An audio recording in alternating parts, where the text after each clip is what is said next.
Merci, Monsieur le ministre. Bon, Monsieur le ministre du Budget.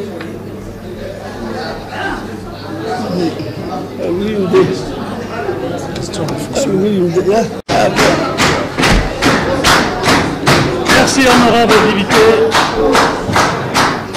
Merci pour l'accueil. Monsieur le Président de l'Assemblée nationale, Monsieur le Premier ministre, chers collègues, honorables députés, je crois que l'honorable député Charmarquet a parlé de l'impact de la croissance économique sur les citoyens. Le gouvernement est conscient qu'en dépit d'une croissance de 5% depuis plusieurs années, la pauvreté a augmenté, malgré tous les efforts de solidarité et toutes les mesures que l'État a mis en place. La croissance de 5%, il est évident que la croissance de 5% n'est pas suffisante pour baisser de façon significative le taux de la pauvreté ou d'inverser la tendance. Et notre pays a besoin de plus de 5%. Notre pays a besoin de 10% de croissance pour inverser la tendance. Et c'est pour cela que, sous l'impulsion du président de la République, des mesures drastiques, des mesures énergétiques, des mesures sont prises tous les jours en matière d'énergie, en matière bancaire, en matière de l'agriculture, pour tout ça impulser une croissance et faire de notre pays un pays industriel. Aujourd'hui, si on a du mal à inverser la tendance de la pauvreté, c'est parce que notre pays n'est pas un pays industriel, c'est un pays de services. Et partout dans le monde, ce n'est pas les services qui créent le maximum d'emplois, mais c'est l'industrie, la petite industrie, qui crée énormément de travail. C'est pour cela que, comme a expliqué ici le ministre de l'Énergie, très prochainement, le premier boulot d'étranglement sera levé en baissant le prix de l'énergie.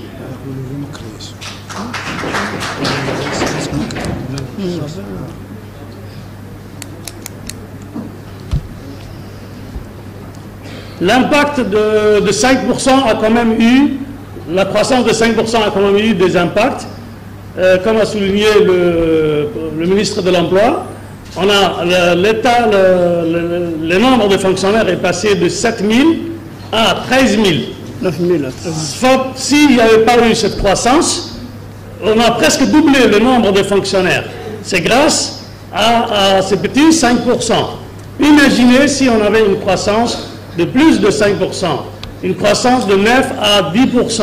Imaginez le nombre de personnes que l'État pouvait prendre en charge, sans parler des créations au niveau du secteur privé. C'est vrai, il y a des problèmes de statistiques, parce qu'autrefois, ce n'est pas la disette qui fabrique les chiffres. La disette, elle fait des opérations de recensement, elle fait des études, mais les statistiques, c'était les départements ministériels qui produisaient et qui transmettaient à la disette pour consolider et publier un annuaire statistique national. Donc, depuis un certain temps, les départements ministériels ont perdu ce travail de collecte de données et de transmission à la disette ou au commissariat agroplan actuellement. Donc, à nous, membres du gouvernement, pour améliorer et pouvoir défendre l'action du gouvernement, de produire les chiffres, de produire les statistiques qui concernent chaque département et de les consolider dans un annuaire publié par le commissariat au plan. En ce qui concerne la zone franche, comme son nom l'indique, elle a un statut particulier. le président de la République a voulu créer des zones franches à Djibouti pour justement lutter contre le chômage et pour créer des emplois. Mais le statut des entreprises qui s'installent en zone franche sont destinées à produire ou à exporter des produits destinés aux pays limitrophes.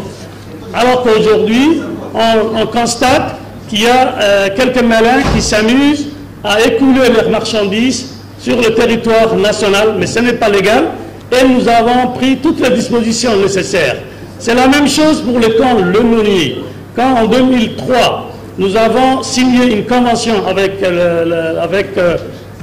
les autorités américaines, c'était pour installer le camp américain à Djibouti pour montrer au monde que Djibouti est un pays sur lequel on peut compter, que Djibouti est un pays de sécurité.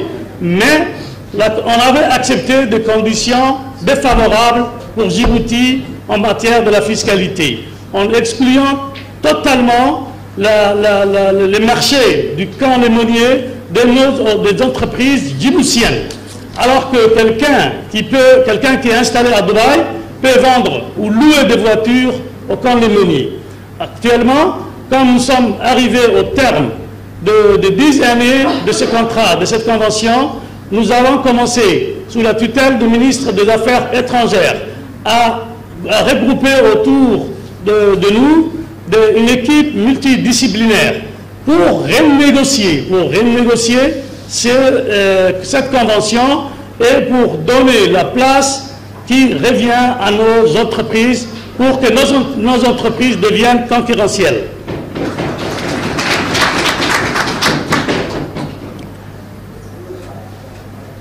Le gel des avancements, je crois que le ministre de l'Emploi a dit son mot, mais tout simplement, j'aimerais dire que le gel des avancements a un impact négatif sur le pouvoir d'achat des ménages et du coup, avec toutes les conséquences de découragement et de démotivation qu'a souligné le parlementaire, mais également cette baisse de pouvoir d'achat a un impact négatif également sur la croissance du pays, sur la consommation des ménages et du coup sur le bon fonctionnement et le rendement de petites unités, de petits commerces qui sont installés, qui paient des impôts. Donc, mais comme le verset du Coran nous dit, La yakallifullahu nafsan illa was'aha. Cette année, on a fait un choix.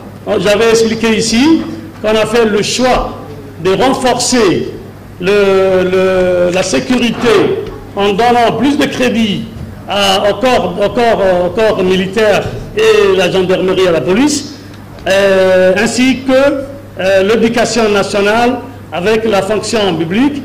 Vous imaginez la joie de mon collègue le ministre de l'Éducation nationale, parce que beaucoup de choses ont été faites pour l'éducation nationale et c'est aux parlementaires de vérifier la véracité et la réalité de tout ce qu'on vous raconte ici sur le terrain.